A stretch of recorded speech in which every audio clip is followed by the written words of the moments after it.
A very good morning, good afternoon, and good evening to one and all present here. I'm Shivanshi, and I'm delighted to be hosting this event along with my colleague Deepshika. We extend a very warm welcome to all our passionate and enthusiastic participants across time zones. This event is brought to you by 5 Elements Sustainable Development Group, which is a network of institutional and individual partners committed to the United Nations Sustainable Development Goals. Gender Justice India was launched to address some of the barriers and gaps in the path to a gender just society. This webinar is a result of the collaboration between the two for facilitating deliberation and increasing public awareness about the issues surrounding structural gender injustice. The pioneer feminist Mary Wollstonecraft famously said that it is justice, not charity, that is wanting in the world. Justice, of course, has many dimensions: economic, cultural, political, social, intersecting each other, and also with the idea of democracy, both as a concept and in policy practice. In this context, the topic for today's discussion is Menocracy, Women and Democracy in India.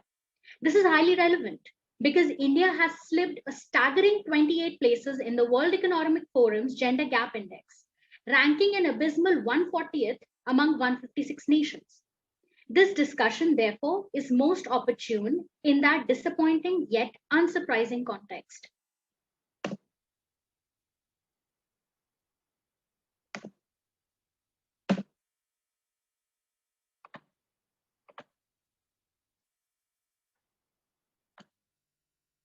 Our speaker for today is a pioneering authority on the topic of gender justice and political representation, a renowned social activist and prolific academician who hardly needs an introduction.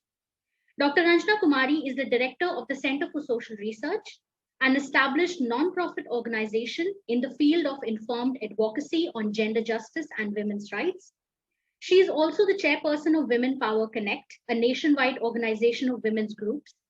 She is the winner of Lotus Leadership Award and Swami Shahjanan Saraswati Award, among others, and is a member of the National Mission on Women's Empowerment, the Government of India. She is a Jawaharlal Nehru University alumnus and a world-renowned crusader for women's rights, especially concerning the South Asian region.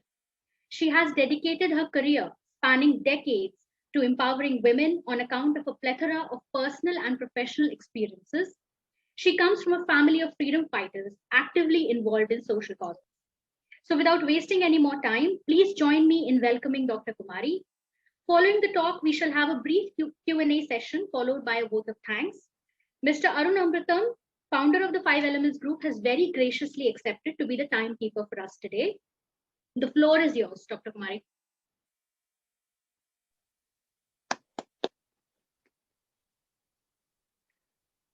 You need to unmute, Ranjana, you need to unmute. Thank you very much, Arunji, and for that very generous introduction.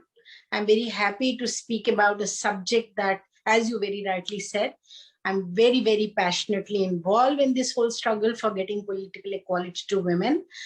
And why so? Like, what is it that will really add on from all the other issues that we are raising about cultural, social, and other kinds of rights that women, economic rights that women must get? What is it that we are talking about for so long and fighting to get women equality? I think let me start with the, what is this whole democracy all about? And I don't want to, as a political scientist, maybe I would like to go back to the origin of theory of democracy, where demos and kratias, how I can't pronounce that correct, but like people's a system of governance or government which really gets elected by the people. So normally, in a very common person's understanding, democracy is of the people, by the people, for the people. I mean, I taught in Delhi University for a few years. So I think this is something which really sticks to your mind when you look at the democracy and evolution of different forms of government that really we went through historically. We have arrived at democratic system, which is really, if you go after from the French Revolution time to whole equality, liberty, fraternity, the whole idea of equality gets institutionalized, gets delivered through this system of government that we all believe in, and we all are working hard to protect in whichever. I think if everybody mutes the mic, it will be better. Please kindly mute the mic. Okay, so this is something which we look at as democracy, the best form of governance system, government that people participate in, and we accept it as really globally. We can't go back to autocracy. We fought against all kinds of feudal system where we had people, a few people controlling everybody's life, everybody's destiny. Then we had, of course, monarchy, where so many different forms of system, including when we had very strong politicians, political leaders who sat at the helms of affair, and really then they unleashed the terror on people because they misuse their own power.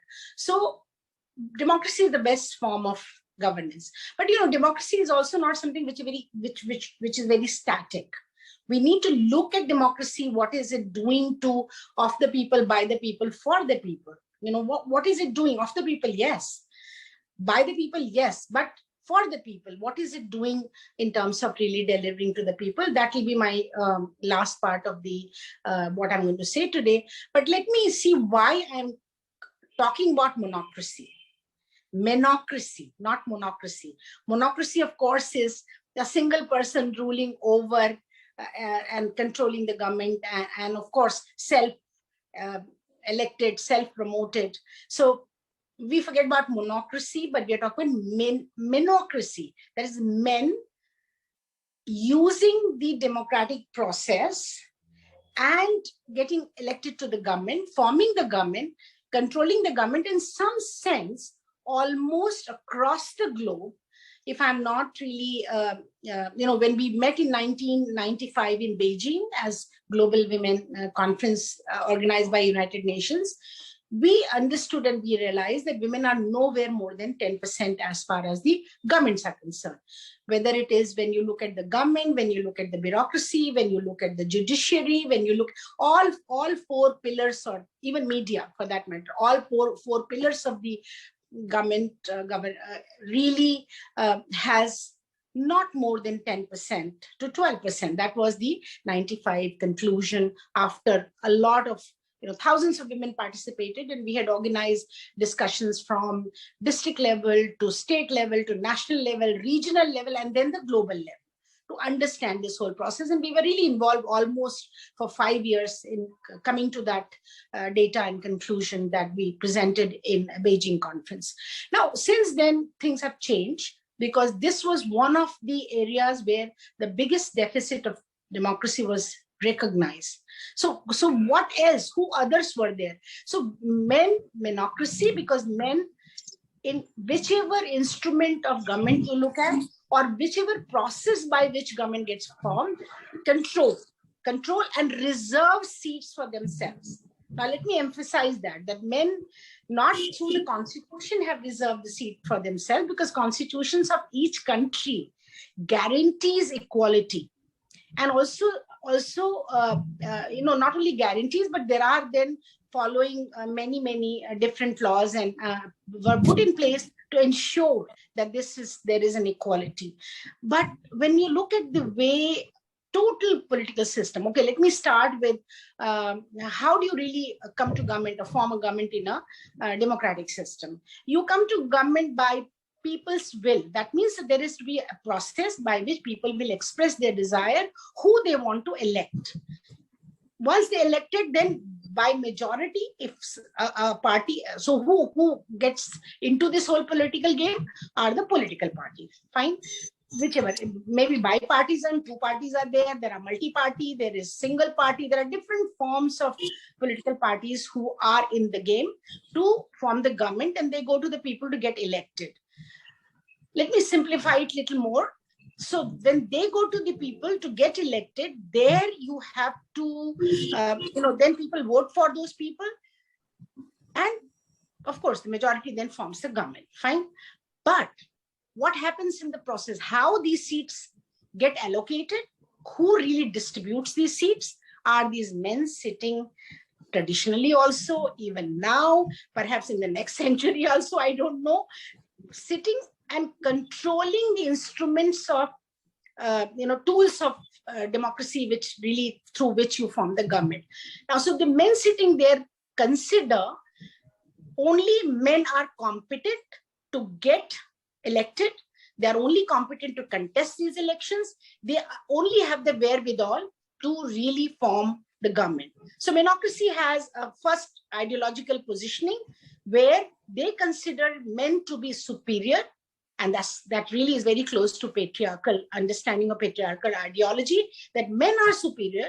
They are the ones who are supposed to be ruling, and they are the ones who are supposed to be really put before the people for making a choice. Women are okay. So this was happening till we assessed this in Beijing. Later, of course, after a lot of effort and different forms of corrections that were requested, appealed, and brought forward by countries, things changed. And now it's about 24% globally. Certain countries, of course, we recently had the data of Inter-Parliamentary Union release. And they, of course, there are countries where women are 50-50. There are countries where women are 40%. Many countries have now women who are 30% representation. So that reservation still has not broken that men are 90% or they are 60% in the government. Okay, so that's something which when they get elected, they will not give seats to women to contest, because women, they are not considered to be strong enough. Look, even we were very happy when in America, a woman vice president, first time ever in history was elected. But it didn't happen automatically. She brought herself in front, and later it is these men sitting in the party who decided that let her be the vice presidential candidate. So she got that opportunity and she could prove herself. But look at India, look at our situation. Never, ever since independence, political parties have given these seats for women to contest, because they considered, so this is this ideological understanding of patriarchy that women are less than men, women cannot really perform, and this gets ingrained in the minds of women also. And then I will talk about social cultural barriers which are around a woman, why women are not able to come forward. So this Menocracy really has governance of the men, by the men, for the men. Now, I'm making a very strong statement here, and I'm sure a lot of people will get very upset with what is your basis for saying something. We started with 3% representation on the eve of the independence in parliament. And today, with lots and lots of struggle from people like us, and we've given our life for this struggle, but we have reached about 14%, 3 to 14% in 75 years. Almost just one quarter is left, and we will be completing the century. And nowhere you will see that women are really adequately heard or listened to, or are able to really lead the policy decision. I'm not talking about the women are not there. Women now, notionally, or you can say ornamentally, or you can say with some numbers, are certainly being brought forward, with lots of women's movement trying to push for more women in those positions. So one level, this is how women are really, by Menocracy, being sidelined. What is the other thing that is happening?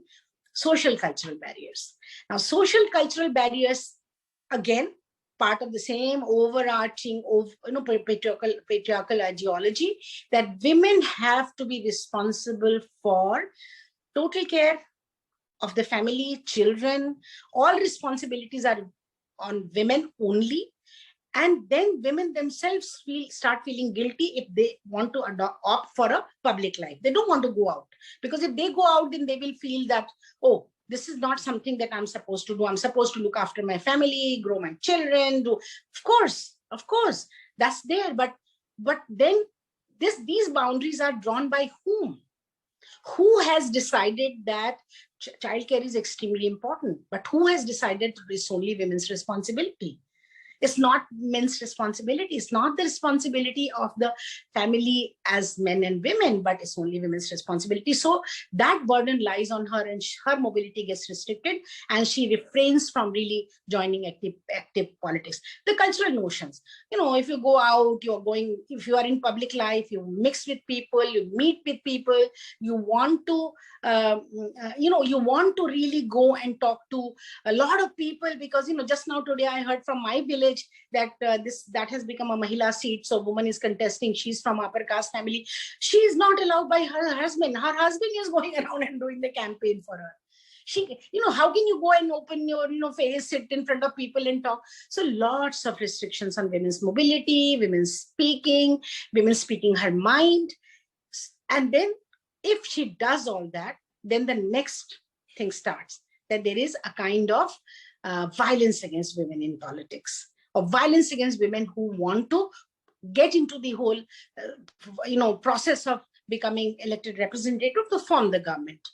So Menocracy ensures that women are kept under the threat of this violence against women in politics. And that is, what are those violence? Sometimes we have even seen physical violence against women, where, there was a very famous case of Hyderabad when the whole Panchayati Raj institutions were, allowed to have 30%, and now it is 50%. That's a very positive side of the story, which I'll come back to. So a woman was even burned for having taken decisions. This is a long time, and it's an old story, but this also happened. That extreme incident also happened. So women are loose character. Why are they walking around like that? Look at her, she's shameless. Look at her husband, he's like, piggy around, going around with her and trying to promote her, all kinds of things to destroy her personal confidence as well as her own character. She starts doubting herself. So that's another kind of attack, that violence. And we did a very interesting research. I must, because, as a research institution and myself as part of the academic exercise, must give you the examples of some India, Nepal, and Pakistan. This was a UN Women Supported Study where we looked at violence against women in politics. So everything was done to discourage women from entering the politics, so that Menocracy ensures that they control the power. And they are the ones who are sitting there to dictate policies, to design programs, and to tell us what we must do and how we must improve, how our economic life must improve, how we must be protected against all forms of violence. So here the problem, the creators try to tell us how to protect. They are going to protect us. So this is something which again comes back to women. Another thing which is very important to look at how the patriarchy designs this whole thing around keeping women out. The whole money in politics and democracy, the whole use of money and manipulation. I would also say mafia. We used to say 5 M's. We used to say money, mala, manipulation, mafia, and also, of course, men in politics. So this is something which, the whole political process gets structured around, and women do not feel confident enough because they don't own anything. They don't own anything. Money, media, and mafia. Qureshi Saab, namaskar. So, all those things are really pushing women back. They're pushing women back. Other than this, also, there is one more thing which is very dangerous that is happening at the moment, is that women who get somehow through their own competence, their own struggles, you're seeing what's happening in our country, then they all somehow gang up and try to, I'm talking about across political party. My fight is with patriarchy, because across all political parties, they have not really acknowledged women's role other than voters. So the women who really fight their way up, they all gang up and try to then create all kinds of political conditions where the women must lose. She must lose, and then they will say, oh, she doesn't have the winnability. She cannot win this election, and that is why, she should not be given the seat. Look, Men win the election. All kinds of men who sit at the back benches of the parliament. I mean, coming from a family of parliamentarians, I can tell you many times we had the opportunity to visit the parliament. They, hardly they made any contribution all 5 years. They perhaps even sometimes nowadays there is no parliament session for that long, but they even will be sleeping at the back benches of the parliament. But they are competent. They can contest because they can mobilize the voter by, using the money, muscle, mafia, media, everything together. So this is something which I feel that is, again, Menocracy is again using all these channels to keep themselves in positions of power. Also, that what matters to Menocracy is women's vote. You cannot remain in power if women don't vote for you. In fact, in India, we saw after Mrs. Indira Gandhi's assassination that large number of women voted for Congress party. Large number of women. And that's how Rajiv Gandhi came to power. And that was a realization that we had the first victory in India, that women's vote matters. Women's vote is getting organized, and women are fighting the all kinds of patriarchal imposition within the family, and they are forming a political view. They can decide. They can decide, and then they can go and vote independently. The moment that realization came, women started voting independently. And that election, we saw large number of women voting, and then of course that changed the whole political scenario. As a result, you will see 93. In spite of the struggle was going on, nobody was passing the bill for giving reservation to women in Panchayati Raj institutions, where it was in the National Perspective Plan. It was also part of the Status of Women report. Everywhere it was an ask from women's side, but it was not happening. 93, of course, the bill was passed, and finally 33% was given in the local bodies. And, coming to the stories of the success of the local bodies and women's vote, I'll come back to it. But then again, 2014 election, you see, the safety was a major issue. Women's safety really became an issue where nationally women got mobilized. And then they, of course, voted for the bigger promise and bigger ask, where the promise was convincing, voted for the party in power now, that we will be protected, and there will be a kind of, but just not protection, just not safety, but also there are many other promises that were made. A lot of economic opportunities were promised to women, lot of, so many yojana that, that women will get entrepreneurship, skill, many other things were part of the political manifesto of the ruling party. Of course, it was part of the other parties also, but the convincing call for safety came after Nirbhaya and all that had happened, so many gang rapes and women getting assaulted publicly at home, domestic violence growing, all that then finally led to formation. But political promises changed. The moment the party got convinced that, oh, women are with us, then of course, using all other things like, other idioms in politics like religion, like, all kinds of things. Anyway, I will just refrain from that. I think it's important to understand that from then to now, there is a sea change in the approach and attitude. That time, even 21% women were cabinet ministers. It reduced this time to 9%. The manifesto promise was to give women reservation bill. It was, also talking, compare the two manifestos and you will know how ruling party then totally shifted this agenda. And the whole political perspective then changed to, women being a good mother, good wife, good daughter, good sister. But not a citizen with the constitutional rights to equality and the guarantee that has been given by the Constitution. So you're not a citizen. You're not just you don't have those rights as a citizen, but you have all the rights and perhaps even the respect. I don't know about that, but perhaps the respect also if you are a good mother. So within that framework of political thinking, that get into the homes.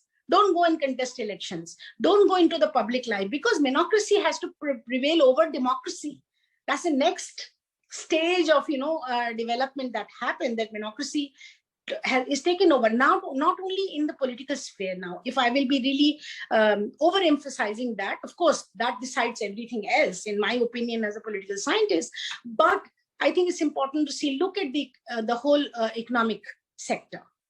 Women are not there on the boards of the corporate. Nobody pushes for it in India. Europe, I have seen a lot of struggle going on to give 30%, 33% to women as corporate, as board members of the corporations and industry and whatever. I mean, different kinds of businesses, but not in India. Another thing which is very important to understand here is that not only that they are not missing, but even women entrepreneurs, even after the COVID, even during this COVID, when women have lost so much of jobs, everything, there's no announcement made to support the job loss for women, that you will give special privileges or something special, just to get you back into the job market, and also to again build back your enterprise. No. There's nothing that has been talked about. So I would say that, economic. Now let's look at the judiciary. I think some learned people are in this discussion. Look at the percentage of women in the judiciary. Look at the percentage of women in bureaucracy. Of course, it's a competition that requires, but if you don't give women opportunity, and if you will not give women the possibility of, competing, the level playing field is missing in every which way. You look at the way Menocracy has structured the democratic institutions.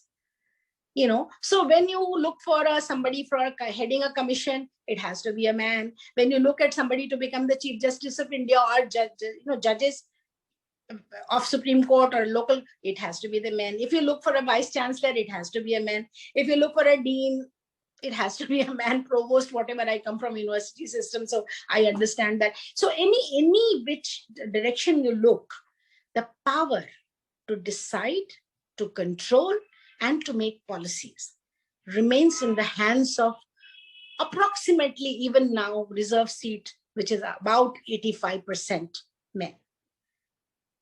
So democracy really has not been so far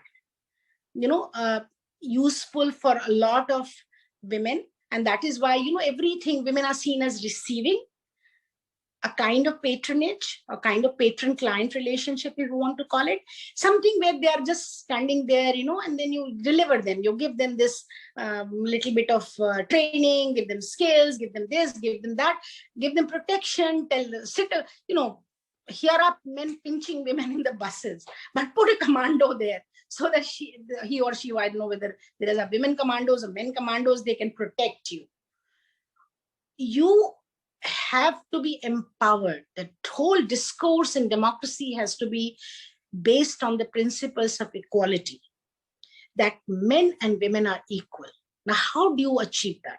By giving equal access, equal opportunity, and not only starting from the institutions, but also from the family, to school, to community, to, then to the state. Every which way you have to ensure that equality comes in the manner in which it has been visualized in a democratic system, not in the way that, we are all trying to look at how men can control power.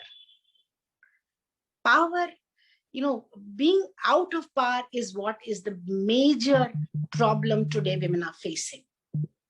Not only in India, globally. I have some information and data that I wanted to share with you about, even the United Nations, for example. Till date, we don't have a member secretary of United Nations. Till date, we don't have member secretary, a woman member secretary of United Nations. Don't you think there are globally women available? Don't you think women are competent? But Menocracy will not allow that, because United Nations, after all, is similarly, I would say that, institutions which are of global importance, perhaps World Bank, and somebody will immediately jump in and say that, well, you're missing on certain institutions which are actually controlled and ruled by women. But 1996, the UN General Assembly passed a resolution calling upon the Secretary General to have women hold 50% of managerial and decision-making positions in the UN. Secretariat by year 2020. What year we are in? 2021. You want to assess what's happened in the UN? Okay, contrast it to India. We managed to get one very important bill in the parliament, which could have given partial justice, partial equality, which is Women Reservation Bill. Pramila Ganpati's private member bill was proposed, and after that, of course, Geeta Mukherjee's committee, which went around, Margaret Alva and others were there. Those leading women at that point of time came up with this very visionary idea of how to create that equality which we are missing, and how to rescue democracy from the hands of menocracy. How do we rescue democracy from there? So they proposed that in this 30. Do you know how many years we have been waiting for and struggling? 27 years now. Somebody might correct me, maybe it's 28 or 29. So that's when even India, 1996, was the year when this bill was really proposed. Same when UN decided. Neither UN has gone equal and are able to find good women, nor our country in parliament and state legislatures have been able to create that equality and rescue democracy from menocracy. This is the discourse, unless it will change, unless we are going to take democracy to its real spirit and essence of representation, unless we are able to make this correction. And demos is missing from Kratia. I think demos is men and women equally. Demos is not just men. So unless that comes together, it will be very difficult for even next generation of women, that is my daughter and daughter's generation, to really experience the kind of issues we are fighting for. That is women's equal opportunity in terms of economic equality, in terms of social equality, in terms of political equality. In every institution, women must be equal. Forget about religious institutions. We are fighting that battle for a long, long time now. Totally, women are the followers, worshippers, believers, contributors to all the religious institutions across the globe. But who controls them? Who are heading them? Who are part of the real system and the power, who holds that power, are the men. So I think it's important. My fight is not that why men and women and why between, but you see, the whole thing is that if you don't give opportunity to women, if women are not part of the policy making and decision making, then half the population is not able to contribute in the way that it should be able to contribute in terms of nation building, doing whichever way, justice delivery, good bureaucracy, good governance. We are not able to do all that. And we'll continue posing this problem to women, female feticide, so many girls are getting killed in the womb, not being allowed to be born. There are so many who are not getting education. There are so much of health problem. Pandemic has really kind of put a mirror in front of our eyes that look what's happening to India's women. And that will continue to happen if we will not give women equal political representation in the assembly and parliament. That would mean that we must pass the Women Reservation Bill, whatever you may want to call. The other day I said that whatever you may want to call that bill, you may call it Ram Sita Bill. You may call it anything you want to, but you have to pass that bill to be able to give equality to women. And that's where democracy will get strengthened. Women are already playing very important role in strengthening the democracy. Look at the social movements, whether it is movement for environment, whether it is right to livelihood, water, land rights, whichever way, whichever direction you look at, it is women who are leading those movements in this country. It is women who are providing those leadership. Then what is it that they can't become political leaders? They can't get into the political space and they can't become the elected representatives. Thousands and thousands of women are ready because of Panchayati Raj. Every study is now talking about, earlier they used to call, oh, these women are actually, Gram Pradhans are not really working in their, this Pati Pradhan was the word. That it is the men who are, their husband who are really ruling, not the women. But today you can't say the same thing. Today, women are going back and getting elected even from non-reserved seats. So, and 50% women are getting, and that whole, not only in the village panchayat, but also block level, district level, and city mayors are women. So can't the city mayor contest for a parliament election? I think it is possible that pipeline is ready. Women are competent, they are ready, they are there. You have to look at that and give that opportunity to women to get elected. And then we will be doing away with menocracy, and we will be really embracing real democracy. Thank you very much. I humbly request everyone to join me via the Zoom reactions button in giving a huge round of applause to Dr. Kumari. Her enthusiasm is literally infectious in propagating a capabilities approach to gender justice. The question of access that she mentioned that has been found in the text from T.H. Green to Professor Marquesan. They have all stood for it, and they're just passing the baton to her, people like her. Her instructive and insightful presentation is, needless to say, a testament to her genuine concern, passion, and decades of valuable experience that she brings with her. Also, the money media mafia was typed by me. I have worked under him, and he has made me obsessed with money in politics part of it, the ultimate bottom line of everything, as I say. I was smiling ear to ear when you said that. Thank you so much. Returning to the talk, may I please request Deepshika, my colleague, to moderate the Q&A session. Please use the chat box to post your comments and questions. Would request you to make it brief and to the point. Please keep your microphones muted and raise your hand before unmuting. Thank you. Deepshika, over to you. Thank you so much, Shivanshi. I hope I'm audible to everyone. Yes. Yes. Yeah. So hello everyone, this is Deepshika, one of the team leads at 5 Elements STG. So we would be entering the Q&A session now. You shall drop your questions on the chat box as Shivanshi mentioned. If not, you could use the raise hand option. So firstly, I'd be reading out some wonderful comments we have received on the chat box. So the first comment is from my dear colleague, Shivanshi. So she says, that's exactly right about VP Kamala Harris. She got less than 2% of votes in the primaries, not to mention the massive vested interest lobbies. Example, Wall Street. Backing her, obviously backing both parties, some more than others. Essentially, of the men, for the men, by the men, having place only for conformist women who don't ruffle any feathers. Thank you, Dr. Kumari. Thank you. Yes. So Barbara says, thank you for the excellent presentation. And Stanley says, thanks, men must change. And Manasi says, excellent analysis. So thank you so much for wonderful comments, everyone. So I'd be now taking up the questions. So the first question is from Shama. Shama asks, very few women have risen outside of patriarchal scaffolds such as daughter, wife, widow of. Smriti Irani, Uma Bharti, Pragya Thakur, Sushma Swaraj are not really a notional presence in a dominant party that actually espouses the Manusmriti.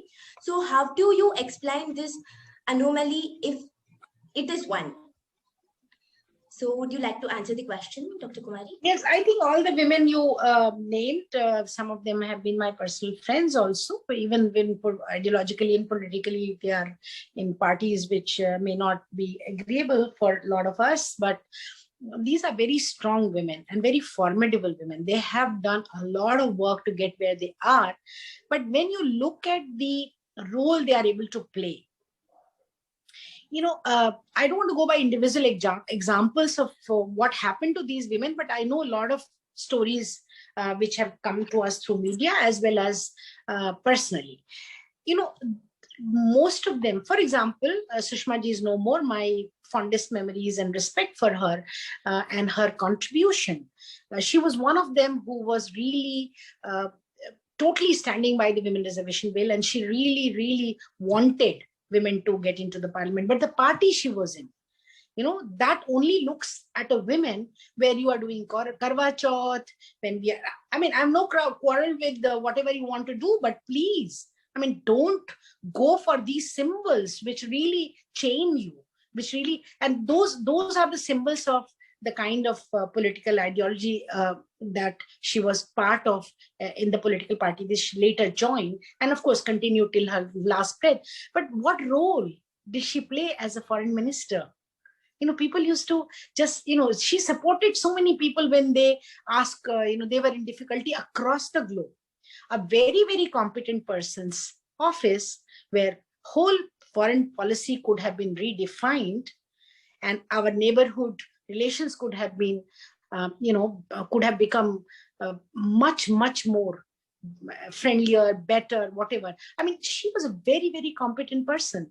If you hear some of her speeches from, just talking about anything, to even her speech in Sanskrit, I don't know how many of you have really heard that. Such a competent person could not play the role that she was supposed to play. Even today's women, they're like chess. In chess, you can get the pyadas wherever you want. You just put them from here to there to there.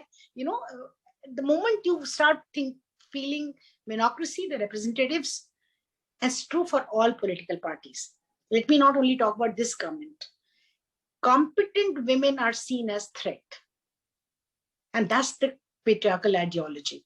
If you are competent, then they will see you as a threat, and that is where they will start then reducing your possibility of getting into any kind of powerful position. And that's what always has happened historically, even now. Very, very few women have been able to break that barrier. Otherwise, you remain either an ornamental presence or you remain a helpless, intelligent, formidable woman in a framework where you just want to survive in your politics. And it's true of every political party. Let me not just bring in the ruling party. I know of the other political parties, even the so-called Socialist Party of India, which was formed by Ram Manohar Lohia, Jayaprakash Narayan, and other people. Today, you find not a single woman there, nowhere. They never could put a woman in the executive committee, in the parliamentary committee, which decide about giving the seats. Even today, 1 woman, 2 women. That's what is the rule. A parliamentary committee will have no women and will have no say. How will women get tickets to contest election? And that's what happens actually with even such bright, brilliant, formidable women. That was indeed a wonderful response, Dr. Kumari. So we have one more question from Shama. So she's asking, how do you weightage the parachuting in of a Priyanka Vadra, who is poster girl but not quite policy maker, and the variable contribution of a Sonia, who controls but is totally co-opted by the mafia, money, misdeed, continuums? How do you evaluate their contribution in shaping the discourse to enhance values such as accountability, empowerment, and participation?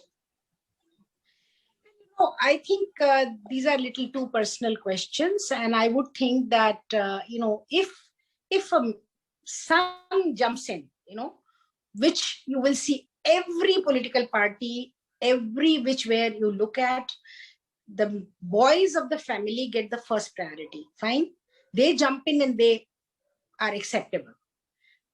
Trained, not trained, understand politics, don't understand politics. If they want to join politics, it's welcome. So when the father retires, the boy gets it, the son gets it. Girls are never asked for it. So I would think that, we need to get more and more women, whichever form we want to get them, and also politics is a process. Politics doesn't, you don't become a politician just by saying, tomorrow I want to contest election. No, you have to build a constituency. You have to, create your own political image. You have to look at media. You have to look at your own political statements. I mean, so many things put together, and then also deliver services to people of your constituency. If you don't do that, nobody's going to vote for you. You may be anybody. You may come from anywhere. You may be a person of huge financial backing, but people will not accept you. And that is why it's important that women get that opportunity, get groomed. I'll tell you one very briefly an example of how we were training women with IIM Bangalore, and we had Professor Rajiv Gowda. We had a very good group of people who developed a whole very well-defined, it was called I Will program, Indian Women in Politics program. And this program was training women, young women who are already at the entry level of politics. Maybe somebody were mayor, somebody were some sabhasad, some women were, just coming up to join politics. And we trained them. And today, out of the batches that went out, it was an expensive program because it was IIM, and we couldn't a lot of women can't afford those programs. So still we try to make it as cheap as possible. And also 2 weeks, we took them to Lee Kuan in Singapore. Just to tell people that, look, these women can also go there. They can also learn the same thing that you all IAS officers, batches after batches go there. You all, politicians go there. We took them there, and that program then, of course, built a lot of very good women politicians. And we filled the pipeline. We created 1,000 women's compendium. Tell the political parties that, look, don't say women are not there. These are women who work with people, and people want them. But political parties completely ignored that. So I think it's important to also look at the kind of competence that we have to build of ourselves, break the shackles of fear and all that, and just come forward and start getting trained into. So women, let them come. I mean, you talked about Priyanka, you talked about Sonia Gandhi. I think she very efficiently managed the party. We may have difference of opinion. We may have different political views. I mean, I don't belong to any of these parties. I know I keep independent because I have only one politics, that is women's politics. I want women to get there. I want women to, get their rights and power. Unless women will get their rights and power, we will keep suffering generations after generations, as it is happening. Our grandmother suffers, mother, we ourselves, and next generation again. So that is why we have to really welcome all women in politics and try to convey these messages that, when you are in politics as a woman, you have to have also women's perspective. And that perspective needs to be built. That was indeed great. So before Arun has raised his hand, before I go on to him, I'd like to read Padmini's comment on your response. She says, Ranjana ji, if you remember, when we met Sumatra Mahajan, our ex-LS speaker, she expressed her inability to bring all the women parliamentarians together to the table, the bill. Women are hesitant to bring the topic, barring a few Kanimoli and CPM Rajesh and Trichy Shiva. Yeah, it's true. But Miniji, of course, we are all witness to that. And why she couldn't bring everybody? Because women, again, I told you, they are not in critical numbers. Their total political future depends on the political bosses. And tell me one party where women are 50-50 members of executive committee, parliamentary committee. Tell me one party where women are really in equal numbers in terms of state presidentship or in terms of, the state level bodies. They're not there. So when they somehow manage to push themselves and get the chance, and perhaps they may have a male mentor, they may get somebody, lean in that whole idea, which I don't agree with at all. But anyway, that idea may have helped. So that's how they are there. But then when they want to take a step ahead of that and want to do what they think is right to do, then they will have to think 10 times. But if they were in critical numbers, they won't care. I mean, today, if you talk about us in women's movement, we can say things, we fight, we demonstrate. I must have been arrested so many times and put in Parliament seat, police station or jail or whatever, because, I have my autonomy. But when you are in a political system like where male-dominated menocracy rules, then you have to follow the rules of patriarchy. And that's what happens to those women, and they couldn't come for coming. And what was the second part of the question? Because Sumitraji's answer was really eye-opening for all of us, that look, even at her position, and she was the longest serving parliamentarian. She could have become anything in this country, but she's back, she's retired. Her name was not considered for any other higher important positions. So, it happens like that. It just happens because you are a woman. You will never be seen as the most competent person around. And if you're most competent person around, if you are and seen as competent person, you are a threat. Thank you so much for the response. Your responses are indeed mind-blowing. So Shivanshi and I were just discussing on the chat box how you're reading our minds. So thank you. So I now invite Arun to ask his question. Thank you, Deepshika. I'd like to first start by thanking Dr. Ranjana Kumari for agreeing to be our speaker today. This has been tremendous. Thanks so much to you. I would also like to recognize that we have friends from Switzerland, not only from India, at this event. Thank you, Barbara, for being here. Barbara Buckley-Schneider. I think I saw a few other registrations from Switzerland as well. Ranjana, you underlined the linkage, and that was an eye-opener for me. It shouldn't have been patriarchy and menocracy. So there is patriarchy at the bottom of all this. I was very proud of myself that Shivanshi and Deepshika are taking the lead here. But I realized that that was also a menocratic decision that two women host this event. I'm in the process, together with Shivanshi and Deepshika, of putting up a new venture. I'm very proud that 80% of us are women. But when I look at the leadership team, I struggle. I'd like to have more women. That's important for me because of the role modeling I had from my parents, both my father and my mother. And it is my hope that perhaps over the course of time, we will be developing women leaders in industry, in sustainable development as 5 Elements SDG. Now, coming to the political activity that you are in and the policy making and the legislature, that's what you are about. Policies for women's representation, 33% women's representation bill, etc., etc. How good is it to just focus on the policy when, as you say, we are not doing enough on the socio-cultural side? It begins at the home. And what are we doing so that the situation changes in homes? Do we have menocratic homes? Do we have democratic homes? Well, even if it is a democratic home, a lot of our homes where we got that opportunity to get education, I'm talking to you, I am here because I managed to get my education. Of course, with great fight. It was not easy. So fight at home, fight with the family members. So I think it's important to see that even if it is a home which is democratic, basically the core ideology of and the value that we inculcate and we impart are patriarchal. Now, how? I mean, like, many women I meet, and of the class of women who think that there has never been a discrimination against them. They think that they have done very well in life because they got opportunity. They all will tell me, look, I got every opportunity because my father allowed me to do it.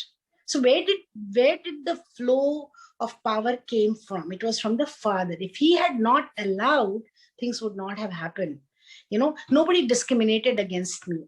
They never thought of what happened to their own mother's lives. They never looked at that. So I think somewhere deep down that patriarchy also gets internalized by we women in many ways. And that's why families also are at the moment facing the patriarchal mindset. And that's where the menocracy gets born. Because you don't say, oh, my daughter is going to become MLA. Wow, that's really terrible, because MLAs are all these goons and gundas, and some of them are illiterate, some of them have to have lots of money, you have to go around. So nobody will say that my daughter is going to join politics. How many parents will say today? And that is why I can say that, those things have to change. Not only politics. My daughter, who is just a lawyer, good, but she will become a judge. Because they don't see that opportunity coming. They don't see, also because structure really prevents that. It really blocks it somewhere. So you don't go beyond that. You don't go beyond that to think that, oh, my daughter, whom I'm giving all these opportunity, scientist, yes. IT professional, yes. Doctor, engineer, and lawyer, that's our Indian way of looking at reaching at the highest, yes. But then we'll manage the statecraft, we'll manage the national level governments, we'll manage the policies, we'll manage the, how the development will unfold, how policies will be designed and defined. All those things, I think, still, at some level, when we start looking at boys and girls, we see girl not being able to do that. She will, it's too much for her. And that then you start bringing her into that psychology and that mindset where she is not feeling confident enough. And in our in Nepal, Pakistan, India study, so many women did not really face the barrier outside, but from within and from the family. When we looked at violence again, that's also a form of violence, when you really destroy the confidence and psychology of a woman to be able to stand up and say, hey, this is my right and I will take it.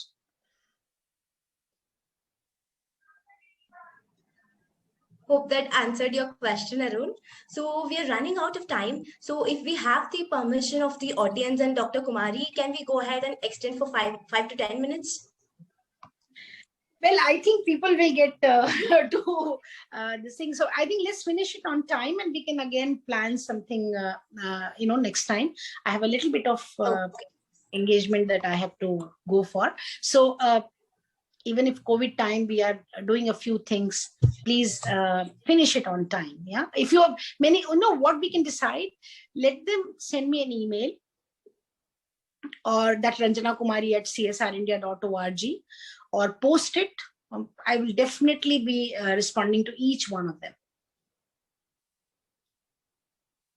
So yeah, given that, I'd be providing you with the vote of thanks. So as we have approached the end of the session, we would like to thank Dr. Kumari for so graciously taking part in our initiative. This session has been really insightful and inspiring for all of us. We would like to thank all the participants for joining us today.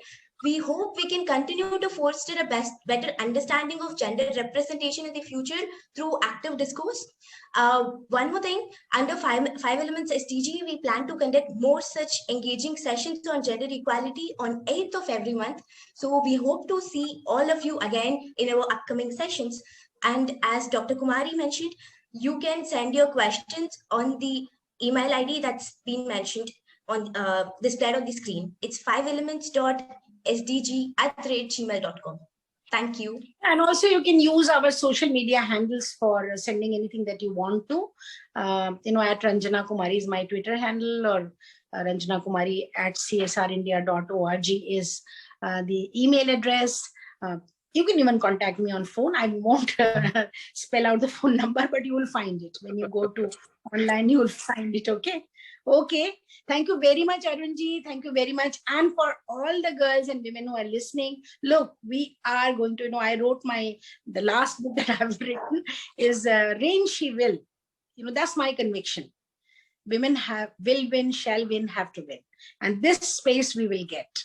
When the baton is in your hands now, young people.